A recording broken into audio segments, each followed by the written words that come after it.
નમસ્કાર વિદ્યાર્થી મિત્રો, કાલે આપણે જે ગણિતના બેઝિક ફંડામેન્ટલ જોવાની શરૂઆત કરી હતી,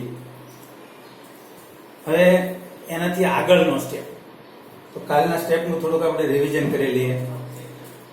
સૌપ્રથમ મેં તમને જે કામ સોંપ્યું હતું એ હતું, જો આટલું પરફેક્ટ તમે કરી શકશો, કોઈ વિદ્યાર્થી આટલું પરફેક્શન સાથે કામ કરે તો એને બેઝિક મેથ્સ આવડતું હોય તો પણ 10માં આરામથી પાસ થઈ જાય.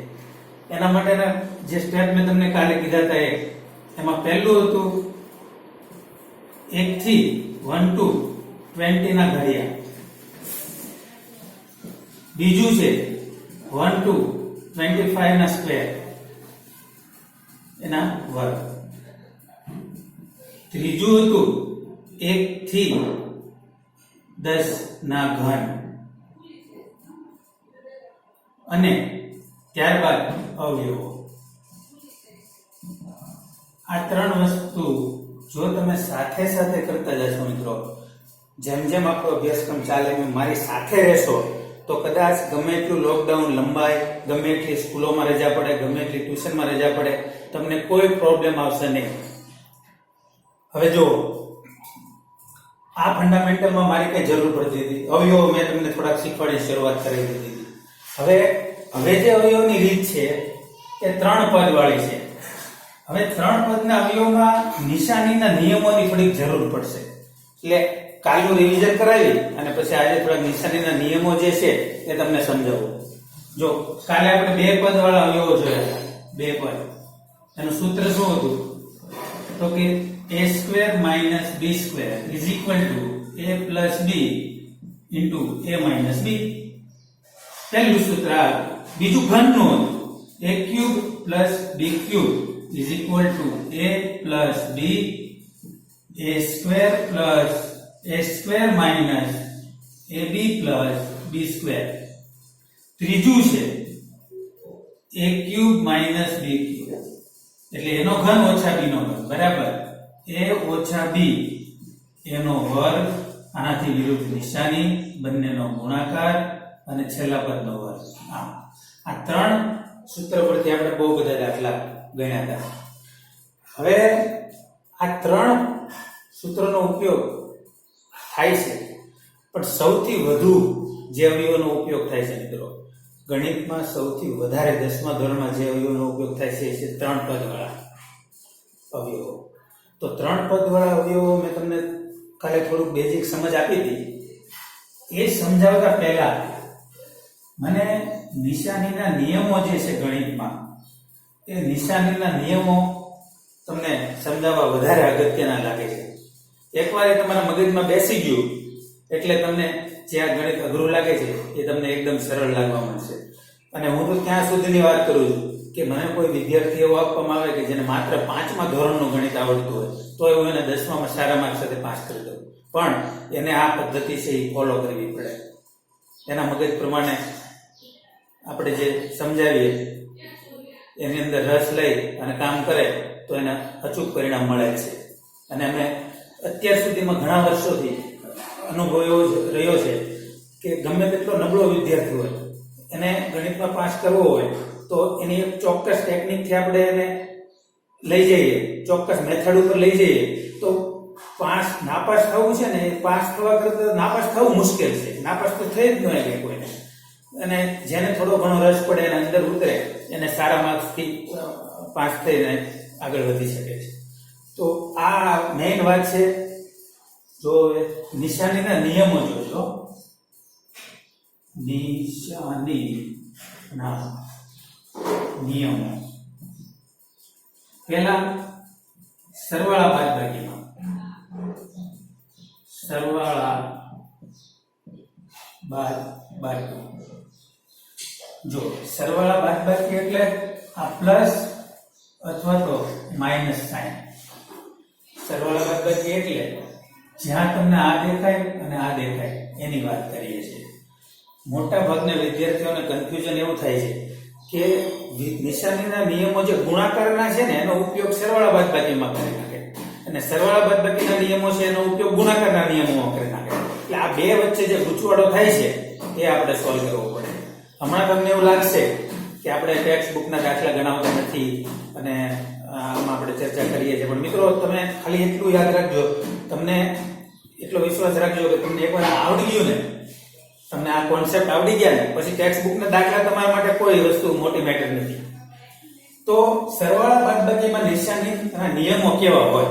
તો માત્ર બે જ નિયમ છે. પહેલો, જો બંને સંખ્યા જેનો સરવાળો અથવા જેની બાદબાકી કરવાની છે એ બે સંખ્યા હોય, બરાબર? જો બંને સંખ્યાની નિશાની સમાન હોય તો હંમેશા સરવાળો થાય. જેમ કે 2 ની પ્લસ હોય, અહીંયા છે 3 + 2 તો પણ 5 થાય, અને અહીં -3 - -2 -3 -2, તો અહીંયા પણ બંનેની નિશાની સરખી જ છે. નિશાની હંમેશા સંખ્યાના આગળના ભાગમાં જોવાની છે. અહીંયા 3 ની આગળ કોઈ નિશાની આપેલ નથી એટલે એનો અર્થ એ નિશાની ધન છે તેવું સમજી લેવું. અહીંયા 3 ની આગળ માઈનસ આપેલા છે, અહીંયા 2 ની આગળ માઈનસ આપેલા છે. બંનેની નિશાની સમાન છે. સમાન એટલે સરવાળો. હંમેશા એક વસ્તુ યાદ રાખજો, એ ક્યાં સરવાળા બાદબાકી નિશાનીના નિયમો છે એમાં. તો સરવાળો કેટલો થાય? સંખ્યાનો સરવાળો કરો. 3 ને 2 5, અને અહીંયા પ્લસ તો જવાબ પ્લસ આવ્યો, તો અહીંયા માઈનસ તો જવાબ માઈનસ આવશે. બરાબર? ખાલી આટલું જ સમજવાનું છે. હવે બીજો નિયમ, જો બંને સંખ્યાની નિશાની જુદી જુદી હોય તો હંમેશા બાદબાકી જ થાય, બીજું કાંઈ થાય નહીં. એના માટે આપણે જોઈએ ઉદાહરણ જોઈએ તો 3 - 2, જો અહીંયા તમે મિત્રો જોઈ શકશો 3 ની નિશાની પ્લસ છે અને 2 ની નિશાની માઈનસ છે. તો હવે બાદબાકી કરવાની. હવે પ્રશ્ન એટલું ખબર પડી બાદબાકી થાય, પછી એક બીજો પ્રશ્ન એવો ઊભો થાય કે કયા પદમાંથી કયું પદ બાદ કરવું? તો મોટામાંથી નાનું કરો. 3 મોટા છે, એમાંથી નાના 2 છે. 3 માંથી 2 જાય તો 1 વધશે, અને મોટા પદની નિશાની મૂકો. 3 પ્લસ છે તો જવાબ પ્લસ. જો આ જ વસ્તુ તમને 2 - 3 સ્વરૂપે આપવામાં આવે તો જો અહીંયા પણ આપણા નિશાનીના નિયમ પ્રમાણે બંને સંખ્યાની નિશાની જુદી જુદી છે. જેમ કે આની માઈનસ છે, આની પ્લસ છે, તો બાદબાકી થાય. ચાલો મારે બાદબાકી કરવી છે. હવે શું કરીશું? તો હું પહેલા આ 3 જે છે, 3 એ મોટી સંખ્યા છે, એમાંથી નાની સંખ્યા બાદ કરીશ. 3 માંથી 2 જાય તો 1 વધે, અને જવાબને મોટી સંખ્યાની નિશાની મૂકીશ. જવાબની આગળ જો કઈ નિશાની, મોટી સંખ્યા આગળ કઈ નિશાની છે? માઈનસ, તો જવાબ આવશે માઈનસ. આમ મિત્રો, સરવાળા બાદબાકીમાં નિશાનીના નિયમો જો ટૂંકમાં આપણે સમજીએ, બહુ વધારે સમય નથી લેતા, આટલામાં તમે પ્રેક્ટિસ કરીને બરાબર મગજમાં વિચારશો ને 1-2 વાર જોશો એટલે તમને આવડી જશે. ને આ વસ્તુ છે ને ફરજિયાત છે. આ જો નહીં આવડે તો તમે દરેક દાખલામાં ગૂંચવાશો. ગણિતના દરેક સ્વાધ્યાયના દરેક ઉદાહરણ, દરેક દાખલામાં તમને ગૂંચવાડો ઉભો થશે. બરાબર? એટલે સૌપ્રથમ આપણે આ તમારા મગજમાં ક્લિયર કરાવીએ છીએ. હવે જો ગુણાકારમાં નિશાનીના નિયમો કેવા હોય? એ એકદમ સરળ છે. ગુણાકારનો જે કોન્સેપ્ટ છે એ એકદમ સરળ છે. જો કેવી રીતે, એમાં કઈ વિચારવાનું જ નથી. ગુણાકારમાં નિશાનીના નિયમો, પહેલા તો એ સમજો કે ગુણાકાર ક્યારે થાય. તો જો આવી ચોકડીની નિશાની હોય તો ગુણાકાર થાય. જેમ કે 5 × 4, પછી આવો કૌંસ હોય 5 × 4 તો ગુણાકાર થાય. આવો કૌંસ હોય 5 × 4 તો ગુણાકાર થાય.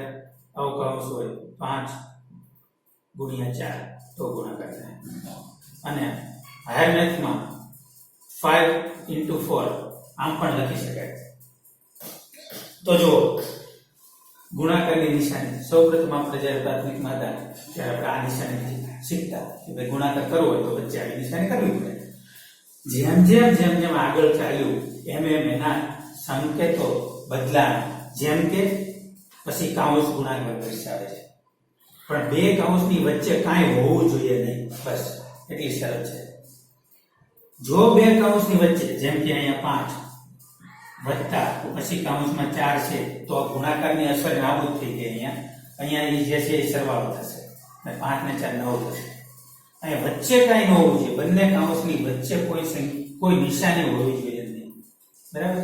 તો જ તમે એનો ગુણાકાર કરી શકો. અત્યારે તમારે આનો વિચાર કરવાનો નથી, આ તમારે નહીં આવે. બાકીના જે છે એ તમે જોઈ શકો છો. હવે એના નિયમો જોઈએ આપણે. ગુણાકારમાં નિશાનીના 4 નિયમો છે. જો મિત્રો, પહેલું, બે સંખ્યા વધતા હોય તો જવાબ વધતા. બીજું, પહેલી સંખ્યા પ્લસ બીજી સંખ્યા માઇનસ તો જવાબ માઇનસ. ત્રીજું, પહેલી માઇનસ બીજી પ્લસ તો પણ માઇનસ. અને ચોથો નિયમ અને છેલ્લો, બે સંખ્યા માઇનસ હોય તો જવાબ આવશે પ્લસ. હવે જો એનું એક ઉદાહરણ આપણે જોઈએ. જેમ કે 2 ગુણ્યા 3 તો 6.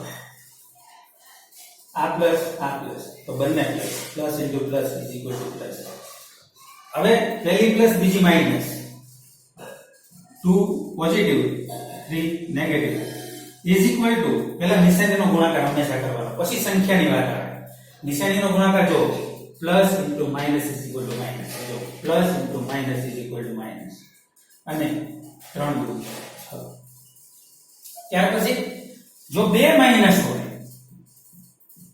અને 3 પ્લસ હોય તો માઇનસ ઇન્ટુ પ્લસ આવ્યું. Minus into plus is equal to minus. સંખ્યાનો જે ગુણાકાર થતો હોય એ થાય. 2 ગુણ્યા 3 એટલે 6 થાય. એ તો થતો હોય એ થાય, એમાં કઈ બદલાવ ન આવે. બંને સંખ્યા માઇનસ હોય, જેમ કે -2 અને -3, તો તમને જવાબ મળશે પોઝિટિવ 6.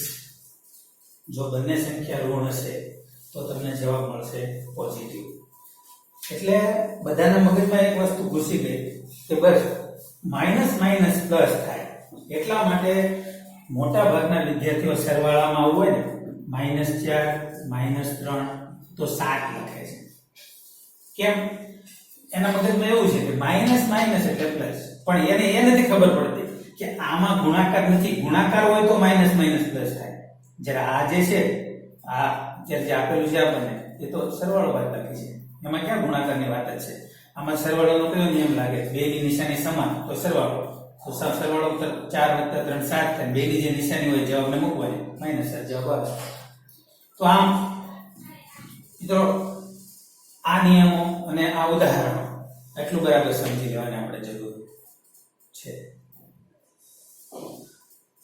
હવે જો જે મેઇન વાત હતી, જે આપણે 3 પદ વાળા અવયવોની વાત કરતા હતા, એની વાત પર પાછો હું આવું છું. પણ આટલી વસ્તુ ખૂબ જ જરૂરી લાગી એટલે તમને પાછી સમજાવી. હવે જો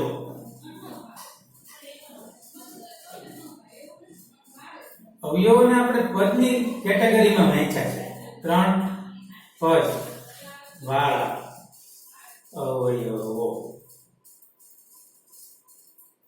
એને આપણે પદની કેટેગરીમાં વહેંચી નાખ્યા છે. તો હું તમને પહેલું એક ઉદાહરણ સમજાવું, દાખલો સમજાવું. x² + 2x + 1. ચાલો આને ફેક્ટરાઇઝ કરવાના છે, આને આપણે અવયવ પાડવાના છે. x² + 2x + 1. ફરીથી એક વાત કહું છું, હંમેશા જે x² નો સહગુણક હોય, કોએફિશિયન્ટ જે હોય એનો સહગુણક a, જેમ કે અહીંયા 1 છે.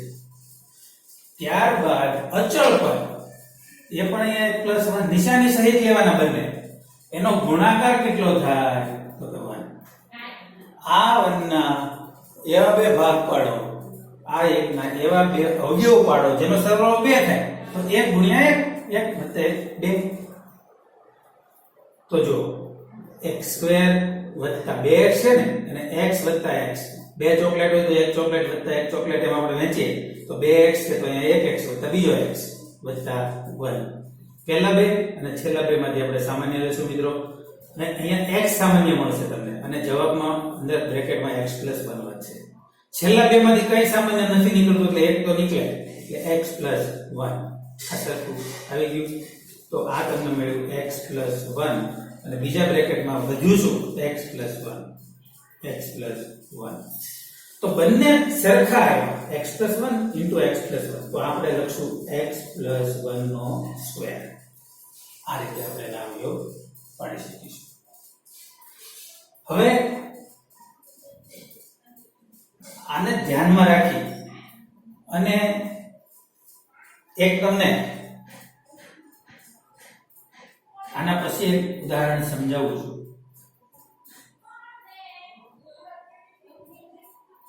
2x² + 3x + 1 આપણી રકમ છે. 2x² + 3x + 1. હવે જુઓ 2 લખો, અચળ પદ 1 લખો, ઇઝ ઇક્વલ ટુ મલ્ટીપ્લિકેશન ગુણાકાર કરો 2 થાય. 2 ના એવા અવયવ પાડો જેનો સરવાળો 3 થાય તો 2 ગુણ્યા 1 2 વત્તા 1 કરશો એટલે 3 થાય. નિશાની પણ એ જ આવી છે, એ 2 ની પ્લસ 1 ની પ્લસ એટલે એનો સરવાળો પ્લસ અને 2 વત્તા 1 એટલે 3. તો હવે જો 2x નો વર્ગ વત્તા આ 3x છે ને એના બે ભાગ પડે 2x વત્તા x. 2x માં 1x નાખો એટલે 3x થઈ જાય વત્તા 1. પહેલા બે છેલ્લા બે. આમાંથી 2x કોમન નીકળશે તો વધશે x + 1 અને અહીંયાથી 1 કોમન નીકળશે તો અહીંયા વધશે x + 1. આ બંને સરખા આવી ગયા એટલે કે x + 1 કોમન લઈ લીધી તો બીજા કૌંસમાં વધશે 2x + 1 2x + 1. તો આ રીતે આનાવ્યો પડે. જો અહીંયા x² નો સહગુણક કઈ આપેલો ન હોય તો 1 લેવાનો અને જો આપેલો હોય જેમ કે અહીંયા 2 છે તો જે હોય તે લેવાનું. તો હું વધારે દાખલાની પ્રેક્ટિસ કરી શકાય એવો પ્રયત્ન કરીશ. એના માટે આપણે પહેલા 4 હું તમને એક જ સરખા જેવા લાગતા દાખલાઓ સમજાવીશ જેમાં માત્ર ને માત્ર નિશાનીઓનો ગુણાકાર ને નિશાનીઓનો ગુણાકારની જે પદ્ધતિ છે જે ટેકનિક છે એના પર એ દાખલા આધાર રાખે છે. જો અવયવ પાડો, પહેલું છે x² + 5x + 6. ચાલો આ એક થયું અને અવયવ પાડો છું 1 6 ના એવા અવયવ પાડો જેનો સરવાળો 5 થાય.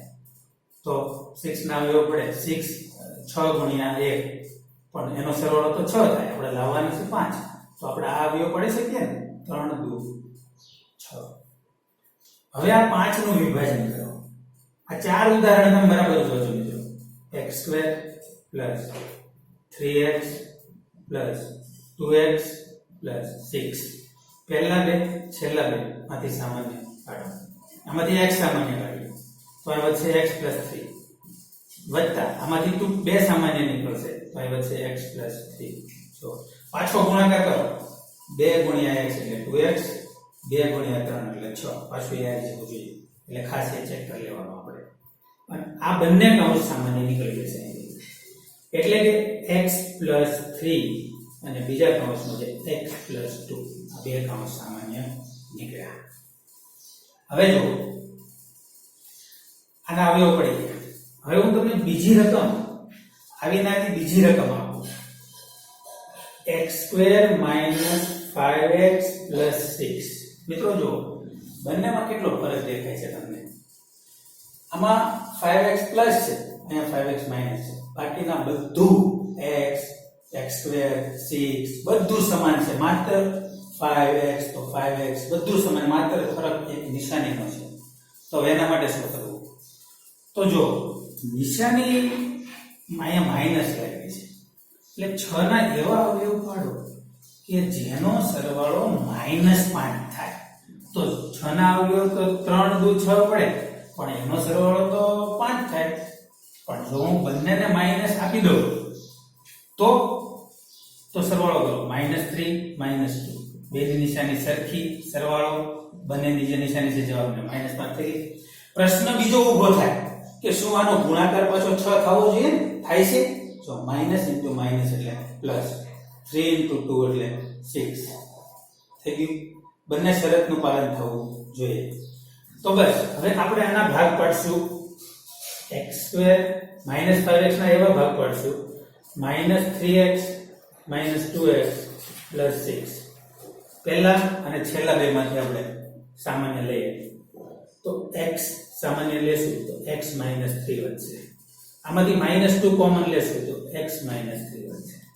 આ બંને કોમન આવશે એટલે x -3 અને x -2 આ આપણે આપણાના અવયવ આપણને મળ્યા x -3 અને x -2. હજી આવા બીજા બે દાખલા છે જેમાં તમને નિશાનીના નિયમોનો ઉપયોગિતા જે છે એ વધારે સરળતાથી સમજાશે. તો જોઈએ આપણે આટલો ભાગ કાઢ્યા.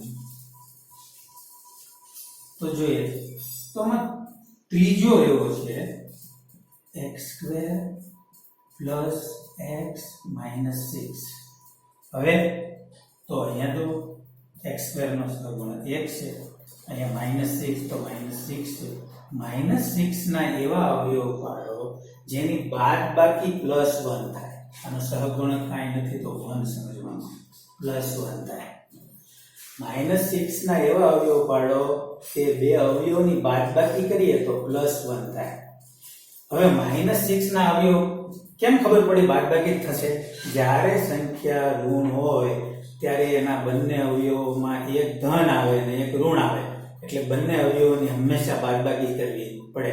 જ્યારે પણ સંખ્યા ઋણ હોય, જેમ કે અહીંયા ધન હતી 6 તો હંમેશા સરવાળો થતો હતો. અહીંયા માઈનસ આવ્યા, એનો અર્થ એવો છે કે આનો એક અવયવ પ્લસ આવશે, બીજો અવયવ માઈનસ આવશે. એટલે શું થશે કે એકમાંથી બીજો બાદ થશે. એટલે જો આપણે આના અવયવ પાડીએ છીએ 3 × 2. હવે આની બાદબાકી આપણે 1 લાવી છે, પણ તો આની તો બાદબાકી થાય જ નહીં ને, આ તો બંને પ્લસ છે. 3 + 2 એટલે તો 5 થઈ જાય. તો 2 માંથી 1 ને માઈનસ આપવી પડે. એટલે મારે કોને માઈનસ આપીશ? 2 ને. 2 ને માઈનસ આપીશ એટલે આ 1 લાવવાનો છે આવી જશે. જો 3 - 2 બરાબર 1. આ 1 આવી ગયો. અને ગુણાકાર તો કે 3 પ્લસ ઇન્ટુ માઈનસ એટલે માઈનસ, 3 × 2 એટલે 6. એટલે ફરી પાછાના ભાગ પડશે x2 + 3x - 2x - 6. પહેલા બે અને છેલ્લા બે માંથી સામાન્ય લઈએ તો x નીકળે કોમન, x + 3 -2 કોમન લઈએ તો x + 3. આ બંને કોમન આવશે તો તમને મળશે x + 3 ને x -2. આમ અને ચોથો અને છેલ્લો આ રીતનો x2 - x -6. મિત્રો અહીંયા ખાલી ફરક જે છે એ આ +x છે, અહીંયા -x છે, એટલો જ ખાલી ફરક છે. એટલો ફરક જ આપણને માત્ર દેખાય છે. તો એના માટે બધું સરખું છે. અહીંયા ઉપર જેમ અવયવ પાડ્યા આપણે -6 ના જેમ અવયવ પાડ્યા કેવા કે 3 × 2 એ જ પડશે. ચાલો અવયવ તો એ જ પડે. બીજી વાત આગળની કે અહીંયા સરવાળો બાદબાકી જ્યારે સંખ્યા ઋણ ત્યારે હંમેશા તેના અવયવની બાદબાકી થાય. કારણ કે 2 માંથી 1 ને માઈનસ આપવું પડે તો જ ગુણાકાર માઈનસ થાય. એટલે 1 પ્લસ હોય ને 1 માઈનસ હોય એટલે હંમેશા બાદબાકી થવાની છે. તો હવે જો જ્યારે સંખ્યા ઋણ છે પણ હવે હું 3 ને માઈનસ આપીશ, ગુણાકાર કરો છે માઈનસ ગુણ્યા પ્લસ માઈનસ 3 × 2 6. પણ જો હવે -3 + 2 એટલે -1 આવે. જો આપણે નિશાનીના નિયમોમાં હમણાં શીખ્યા એકની નિશાની પ્લસ અને માઇનસ એટલે જુદી જુદી નિશાની હોય તો બાદબાકી મોટામાંથી નાનું બાદ અને મોટાની નિશાની -1 જે એનો સહગુણક છે આપણને મળે છે તો આપણે આમ લખશું x² - 3x + 2x - 6 તો છેલ્લા અને પહેલા બેમાંથી આમાંથી x કોમન નીકળે એટલે x - 3 અને +2 કોમન નીકળે એટલે x - 3 is equal to x - 3 in second bracket x + 2 લો મિત્રો આ જરા ધ્યાનથી જોઈ લો ચારે ચાર દાખલામાં પહેલું અને છેલ્લું પદ થોડું ઘણું નિશાનીમાં જ બદલાવ આવે છે બાકી ઓલમોસ્ટ સરખા જેવું તમને લાગશે તો નિશાનીના નિયમોનો ઉપયોગ કરીને આ ચારેયને કઈ રીતે અલગ પાડી શકાય એ આપણે સમજવાનું છે તો તમે હજુ આ પ્રકારના દાખલાની થોડી પ્રેક્ટિસ કરજો હું આનાથી આગળ થોડી પ્રેક્ટિસ હું કરાવું છું અને આવતીકાલથી આપણે ચેપ્ટર ચાલુ કરશું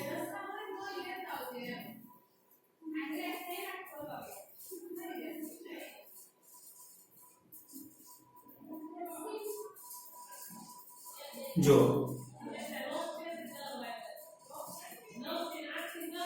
રકમ છે 5x² -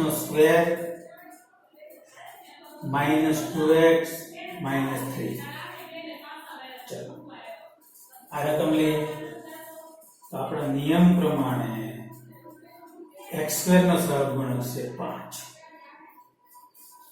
અચળ પદ છે -3 ગુણાકાર થશે -15 -15 ના એવા અવયવ પાડીએ કે જેની બાદબાકી સંખ્યા ઋણ છે એટલે અવયવની હંમેશા બાદબાકી થાય -15 ના એવા અવયવ પાડીએ કે એની બાદબાકી જે છે એ કેટલી થવી જોઈએ -2 તો પાડીએ તો જો 5 × 3 એટલે 15 થાય બરાબર હવે જો આ બે માંથી હું એકને માઈનસ નિશાની આપું જેમ કે 3 ને આપું તો 5 - 3 તો 2 થાય આપણે લાવવાના છે તો -2 તો 5 ને ઓછા મોટી સંખ્યા નિશાની લાગે ને એટલે -2 આવી જશે એટલે હવે આપણે ગણશું આગળ 5x² - 5x + 3x - 3 આ બેલા બે અને છેલ્લા બે માંથી કોમન લઈએ તો આમાંથી 5x કોમન મળશે અહીંયા વધશે x + 1 અહીંયા 3 કોમન મળશે આ વધશે x - 1 x + 1 સોરી અહીંયા x - 1 વધશે અહીંયા પણ x - 1 વધશે અહીંયા માઈનસ છે આ માઈનસ અહીંયાનો માઈનસ આ માઈનસ હવે આ બંને બ્રેકેટ છે એ સરખા મેળવવાના એટલે આપણે એમાંથી કોમન લઈએ અને x - 1 કોમન લેશું તો આપણને મળશે 5x + 3 ચાલો હવે આના પછીનો દાખલો નંબર હું આપતો નથી પ્રેક્ટિસ માટે છે એટલે ચાલશે જો 20x² + 30x + 10 ચાલો આના અવયવ પાડવાના છે તો મિત્રો તમે આનો અવયવ પાડશો એટલે 20 × 10 કરશો એટલે 200 થશે 200 ના એવા બે ભાગ પાડશો કે જેનો સરવાળો 30 થશે આવું થાય પણ આપણે હંમેશા પહેલા એક જ વાત નક્કી કરેલી છે કે જ્યાં સુધી ત્રણેય પદમાં કોઈ પણ સંખ્યા કે ચલ સામાન્ય હોય ત્યાં સુધી અવયવ પાડવાના પહેલા અવયવની પહેલી પદ્ધતિ જે છે અવયવ પાડવાની પહેલી રીત છે કે પહેલા સામાન્ય કાઢી લેવું તો આમાંથી આપણે સામાન્ય કાઢીએ કે સંખ્યામાં જોવો તો ચલમાં તો કઈ સામાન્ય નીકળવા છે આમાં x² છે આમાં x છે પણ આમાં x નથી તો આમાંથી 10 કોમન નીકળી જશે જો 10 કોમન કાઢી લીધા તો અહીંયા વધશે 2x² અહીંયા વધશે પ્લસ ના પ્લસ 3x અહીંયા વધશે +1 10 કોમન કાઢી લીધા એટલે એક અવયવ 10 મળ્યો બીજો અવયવ આ મળ્યો હવે આના આપણે પાછા અવયવ પાડીશું અને જ્યાં સુધી સંપૂર્ણ અવયવીકરણ ન થાય ત્યાં સુધી અવયવોના પાડીશું. x² નો સહગુણક 2 અચળ પદે 2 ગુણ્યા 1 બરાબર 2 અને 2 ગુણ્યા 1 2 ને 3 થઈ જાય આ 3. આ 10 ને બાજુ પર લખી રાખો એનો અવયવ છે તો અહીંયા આપણે લખશું 2x² + 2x + x + 1 તો 10 2x કોમન વચ્ચે શું x + 1 પ્લસ 1 કોમન વચ્ચે શું x + 1 બ્રેકેટ ઇઝ કમ્પ્લીટ 10 હવે અહીંયા બે કૌંસ મળશે x + 1 x + 1 છે તો x + 1 અને 2x + 1 તો બીજા કૌંસમાં 2x + 1 આ આપણને એના પૂરેપૂરા અવયવ મળી ગયા. હવે આનાથી આગળ અવયવ પાડી શકાય નહીં. તો મિત્રો જો આગળ આજે જો થોડા ઘણા દાખલા બાકી રહી જાય તો એની પ્રેક્ટિસ માટે કાલનો પણ સમય આપણે થોડો જોઈશે.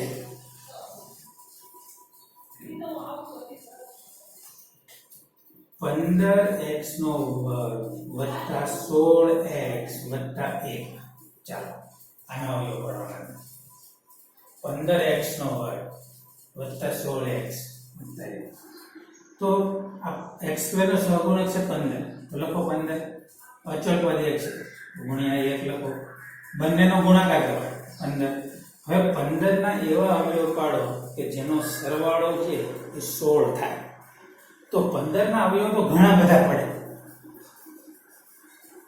15 એકા 15 પડે 5 તારી 15 પડે પણ આપણે અહીંયા 15 ગુણ્યા 1 અવયવ લેશું. શું કામ કે 15 ગુણ્યા 1 એટલે 15 અને 15 વત્તા 1 એટલે 16. તો આપણે અહીં 15x² વત્તા 15x વત્તા 1 છે એટલે 1x લખો કે ખાલી x લખો ચાલે પ્લસ 1 પહેલા અને છેલ્લા બે માંથી આપણે સામાન્ય લેશું. તો આપણને અહીંયા મળશે 15 કોમન પછી x કોમન મળશે. અહીં x² છે ને અહીંયા x એટલે x મળશે. તો અહીંયા શું વધ્યું x અહીંયા 1 આમાંથી +1 કોમન x + 1. હવે જોઈએ x + 1 અને 15x + 1 આ એના બે અવયવો મળ્યા. હવે જોઈએ એનાથી આગળ જોઈએ તો 10x² વત્તા 31x 10x² વત્તા 31x વત્તા 24. ક્યારેક આ સંખ્યા મોટી પણ આપેલી હોય જેમાં અહીંયા છે જો દો શાંતિથી સમજીએ. 10 x² નો સહગુણક અચળ પદ 24 છે. હવે આના એવા અવયવ આના ગુણાકાર જે થાય એ 240 થાય. એના એવા અવયવ પાડવાના છે કે જેનો સરવાળો થાય 31. તો હવે હંમેશા એક વસ્તુ યાદ રાખો, જ્યારે આ પ્રકારની રકમ હોય ત્યારે આના નાના ભાગમાં વિભાજન ગુણાકાર નથી કરવાનો. મિત્રો ગુણાકાર કરવાથી દાખલો વધારે ગૂંચવડામાં પડશે. ગુણાકાર કરશો તો જવાબ આવશે નહીં તમારે. એના કરતા એના અવયવ પાડો. 10 ના અવયવ શું પડશે 5 × 10 પછી 24 ના અવયવ શું પડશે 8 તારીખ 24. જરૂર પડે તો હજી નાના અવયવ પાડવાના. હવે એવા બે અવયવ સેટ કરો જેમ કે આ બે નો ગુણાકાર કરો 8 × 2 એટલે 16 5 તારીખ 15. જો 15 + 16 16 + 15 એટલે 31. તો આપણે 10x² વત્તા 16x + 15x વત્તા 24. આમાંથી આપણે સામાન્ય કાઢી શકશું તો 2x એનો વધશે 5x પ્લસ 8 અને આમાંથી કોમન લઈ શકશું 3 તો અહીંયા વધશે 5x 8 આ બે કોમન થઈ જાય સમાન છે એટલે 5x પ્લસ 8 ને આપણે બહાર લઈ લઈએ તો અંદર વધશે 2x plus 3 2x plus 3.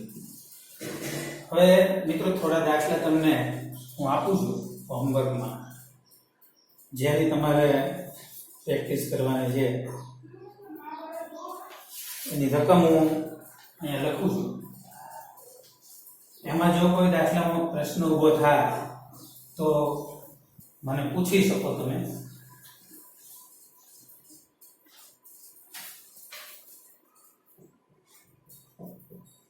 Homework છે 1 3 તો આજની તારીખનું જે હોમવર્ક છે એ કહી દઉં તમને. 16x નો વર્ગ માઇનસ 17x પ્લસ 1 10x નો વર્ગ sorry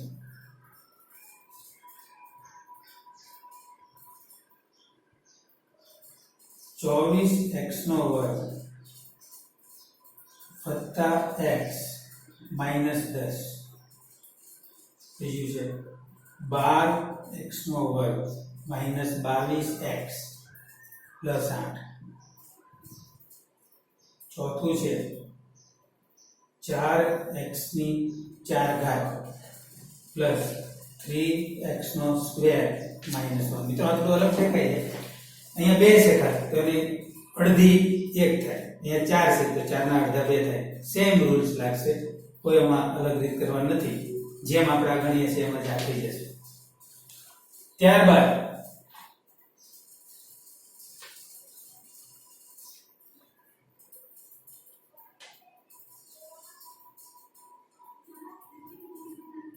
એક દાખલો છેલ્લો આપી દઉં. 16x નો વર્ગ માઇનસ 17x પ્લસ 1. ચાલો આપણે બહુ વધારે કરવાની જરૂર છે નહીં અને એક હજુ જોઈ લો x² પ્લસ 6x પ્લસ 9 અને છેલ્લો x² માઇનસ 8x પ્લસ 16. ચાલો આજે 7 દાખલા તમને આપ્યા છે એ ગણિત પ્રેક્ટિસ કરજો. જો એમાં કોઈ પ્રશ્ન ઊભો થાય તો આપણે કાલે એને ગણશું. તો આજનો આપણે આ વિડીયો લેક્ચર અહીંયા સમાપ્ત કરીએ છીએ મિત્રો. તમે બધા હવે અભ્યાસમાં લાગી ગયા હશો અને ધીમે ધીમે તમારું કામ ચાલુ કરો જેથી કરીને આપણી ગાડી છે એ પાછી પાટા પર ચડી જાય. કારણ કે ઘણા સમયથી બેઠેલા છીએ આપણે એટલે હમણાં થોડુંક આળસ ભરાઈ ગયું તો એ બધું કાઢી નાખો. અને આપણે 10મા ધોરણમાં છીએ એટલે થોડી ગંભીરતા લઈ અને આપણે આપણું કામ કરશું. બાય.